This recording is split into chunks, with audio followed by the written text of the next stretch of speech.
Subscribe my YouTube channel, Blessed Billionaire. Confused about retirement accounts, 401ks, IRAs, Roth this, traditional that, you're not alone. The retirement account system in America is deliberately confusing. It's designed to be confusing because confused people make bad decisions, and bad decisions make other people rich. But today I'm going to cut through the confusion. I'm going to explain every major retirement account in plain language, what they are, how they work, which ones you should use, and which ones you should avoid. This is your complete guide to retirement accounts for 2025. And by the end of this video, you'll know more about retirement planning than 95% of Americans. But first, I need to tell you something that nobody else will. Retirement accounts are not magic. They're tools, and like any tool, they can be used well or used poorly. Most people use them poorly. They sign up for a 401k because their employer offers it. They pick some random fund. They contribute some random amount, and they never think about it again. This is a disaster because your retirement accounts are probably your largest asset, and you're treating them like a junk drawer. So let's fix that. Let's understand what these accounts actually are, and let's build a strategy that actually works. In the Torah, it says in Proverbs 24:3-4, "By wisdom a house is built, and through understanding it is established. Through knowledge its rooms are filled with rare and beautiful treasures." Your retirement accounts are your house. Let's build them with wisdom. Let's start with the most common retirement account, the traditional 401k. A 401k is an employer-sponsored retirement account. That means you can only have one if your employer offers it. It's named after Section 401k of the tax code, which created it in 1978. Here's how it works. You contribute money from your paycheck before taxes. That money grows tax-deferred. And when you withdraw it in retirement, you pay taxes on it. The big benefit? It lowers your taxable income today. If you make $100,000 and contribute $20,000 to your 401k, you only pay taxes on $80,000 compound interest. And compound interest requires time and low fees. Now, the big question. Should you use a traditional 401k? It depends. If you think your tax rate in retirement will be lower than your tax rate today, yes. If you think your tax rate in retirement will be higher, no. Most people assume their tax rate will be lower in retirement, but this is often wrong. If you're successful, if you build wealth, if you have multiple income streams, your tax rate in retirement might actually be higher. So don't assume. Calculate. Project your retirement income. Estimate your tax rate. Then decide. Next account, the Roth 401k. This is the opposite of a traditional 401k. You contribute money after taxes.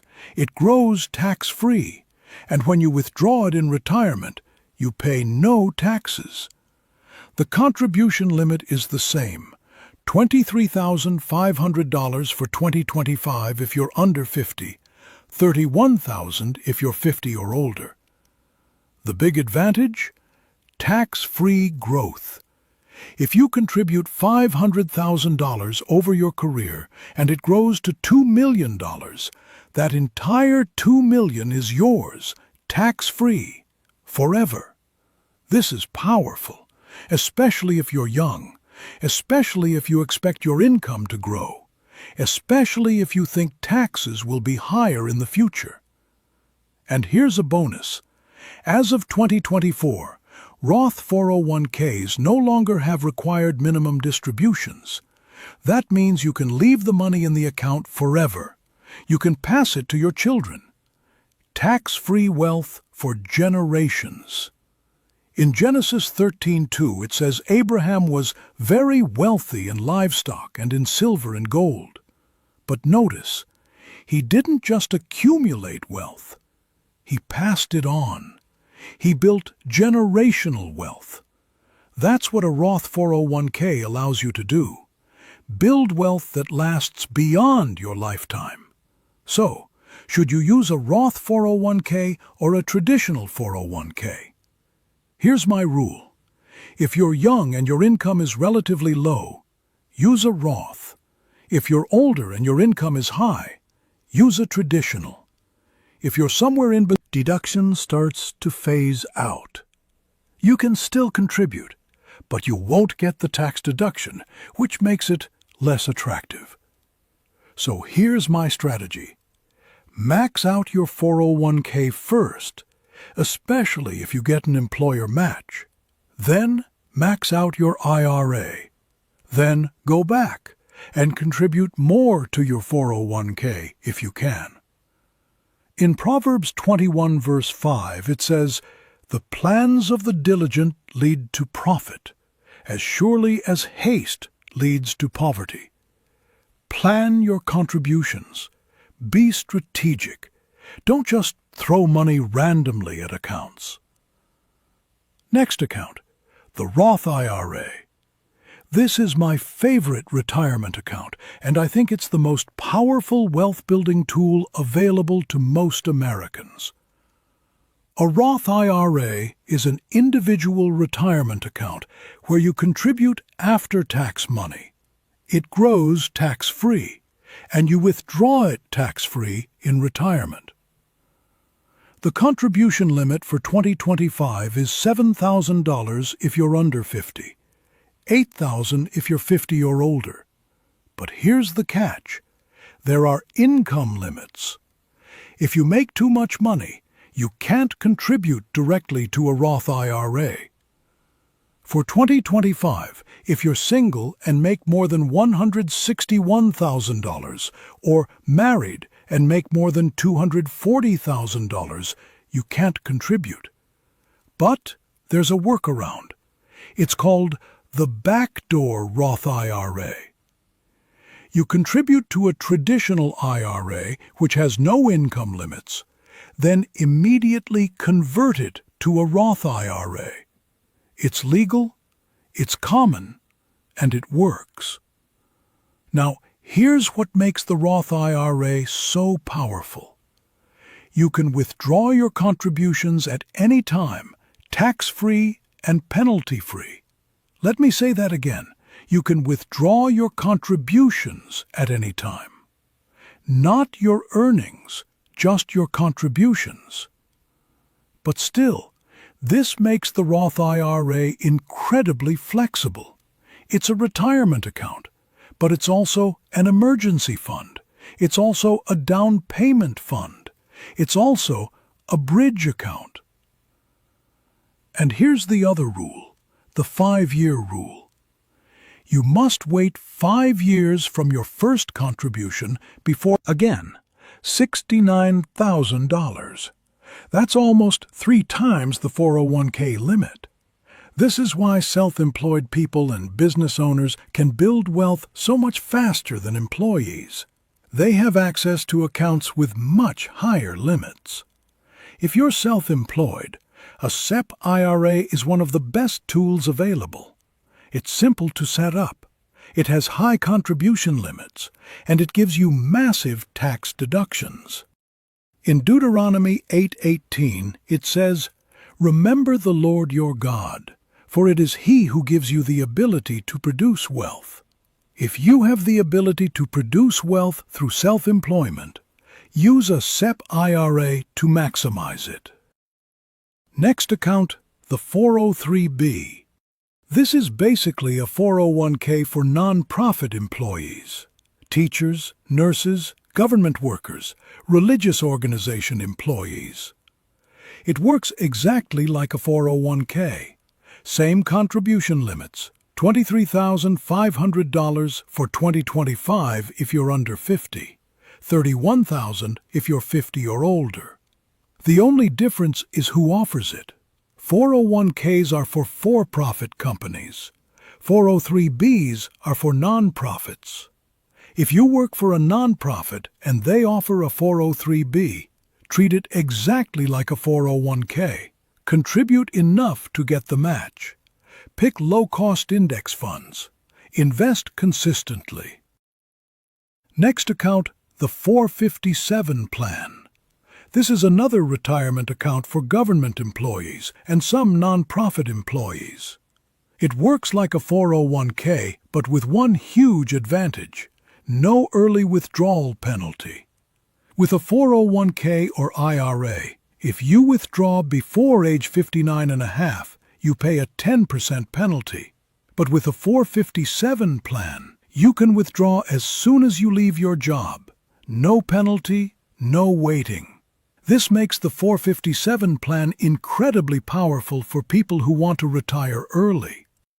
If you're a government employee and you have access to both a 403b and a 457 plan, you can contribute to both. That's $23,500 to your 403b and $23,500 to your 457. That's $47,000 a year in tax-deferred retirement savings. This is how government employees withdrawal restrictions, complete flexibility. This is the order. This is the strategy. Follow it, and you'll build more wealth than 95% of Americans. Now, let me address the question everyone asks. Rabbi, I can't afford to max out all these accounts. What should I do? Do what you can. Start with step 1. Get the employer match. Then move to step 2. Max out your Roth IRA. Then move to step 3. Don't let perfect be the enemy of good. Contributing something is infinitely better than contributing nothing. In the Talmud, there's a teaching. It is not your responsibility to finish the work, but neither are you free to desist from it. You don't have to max out every account, but you do have to start. You do have to contribute something. Let me close with this. Your retirement accounts are the foundation of your financial future. They're not the only tool, but they're the most important tool for most people. So don't ignore them. Don't set them and forget them. Don't contribute randomly without a strategy. Understand them. Use them strategically. Max them out if you can, and watch your wealth compound over decades. In Genesis 41, Joseph interprets Pharaoh's dream and advises him to save 20% of the harvest during the 7 years of abundance. Not 5%, not 10%, 20%. That's your goal. Save 20% of your income for retirement. Use these accounts to do it, and you'll build the retirement you deserve. In the comments below, tell me, which retirement account are you using? Are you on track? What questions do you have? And if this video gave you clarity, if you now understand these accounts and have a strategy, subscribe to this channel. Next week, I'm going to show you the exact investment strategy I use inside these accounts. Remember what Proverbs 21:20 says, "Precious treasure and oil are in a wise man's dwelling, but a foolish man devours it." Don't devour your income. Store it, invest it, build wealth with it. Shalom, and until next time. But before you go, I need to address 3 massive mistakes I see accounts right now. Look at what you're invested in. Check the expense ratio. If it's above 0.20%, switch to a lower-cost fund. I recommend index funds. Vanguard, Fidelity, Schwab, they all have S&P 500 index funds with expense ratios below 0.05%. That's where your money should be. In Proverbs 14:15 it says, "The simple believe anything, but the prudent give thought to their steps." Don't be simple.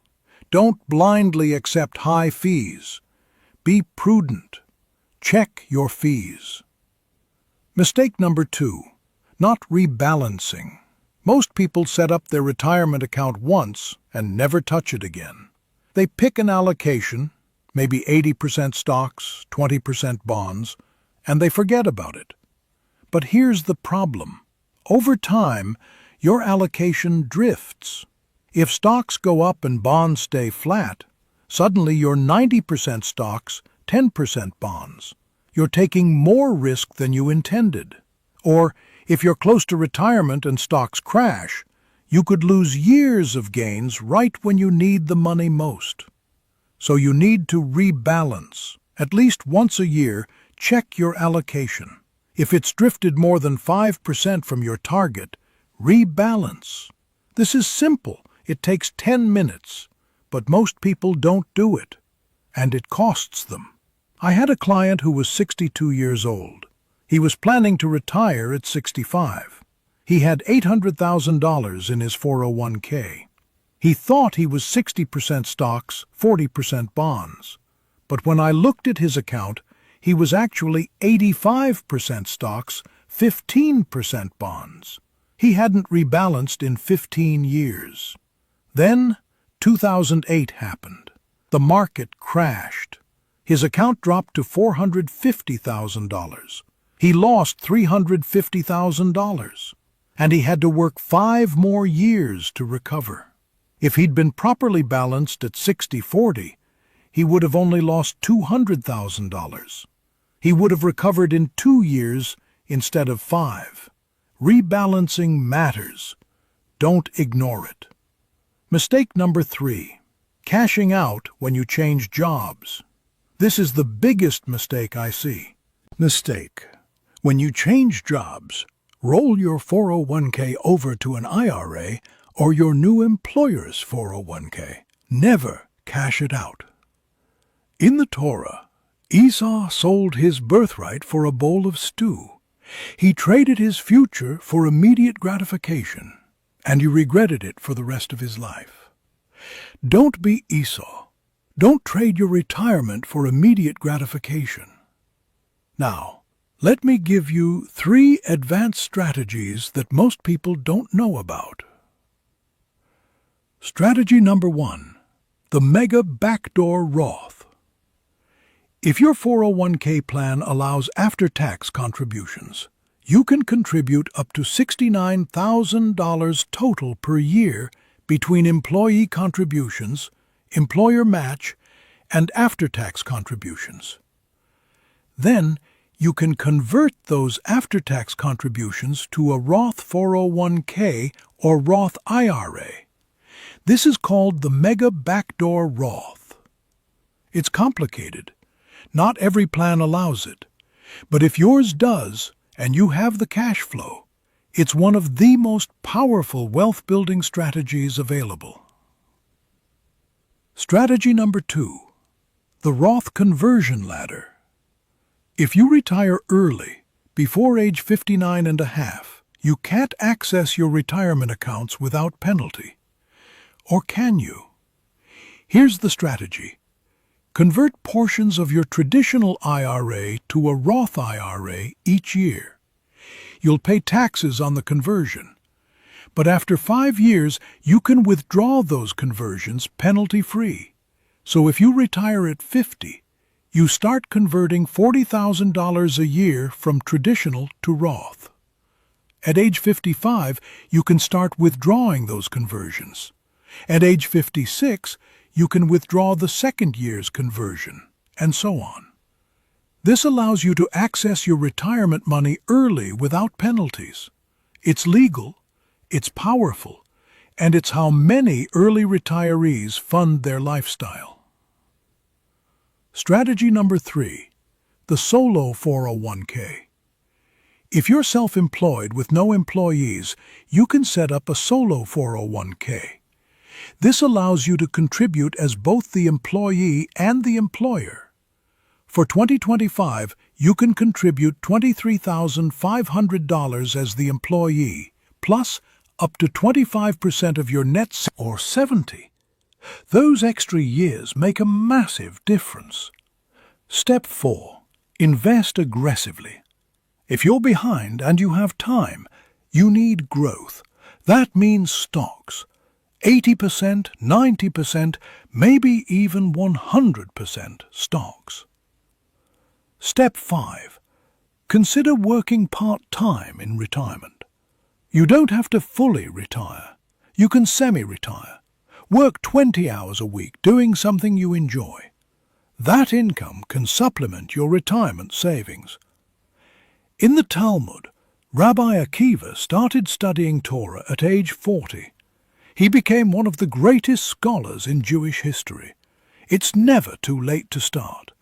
So don't give up. Don't resign yourself to working until you die. Start now. Save aggressively. Invest wisely. And you can still build a decent retirement. Let me close with this. Retirement accounts are not the goal. They're the tool. The goal is freedom. The goal is security. The goal is living the life you want without financial stress. And these accounts, when used properly, can give you that freedom. But you have to use them. You have to contribute. You have to invest wisely. You have to avoid the mistakes. You have to execute the strategy. In Deuteronomy 30:19, Moses says, "I have set before you life and death, blessings and curses. Now, choose life." Choosing life means choosing to save, choosing to invest, choosing to build a future. So choose life.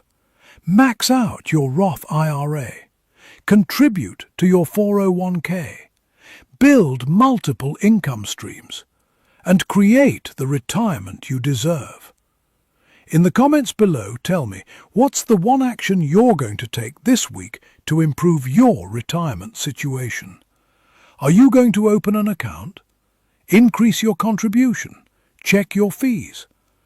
And if this video gave you clarity, if you now understand these accounts and have a plan, subscribe to this channel. Because next week, I'm going to show you the exact portfolio allocation I recommend for every age. Remember what Proverbs 6:6-8 says. Go to the ant, you slut.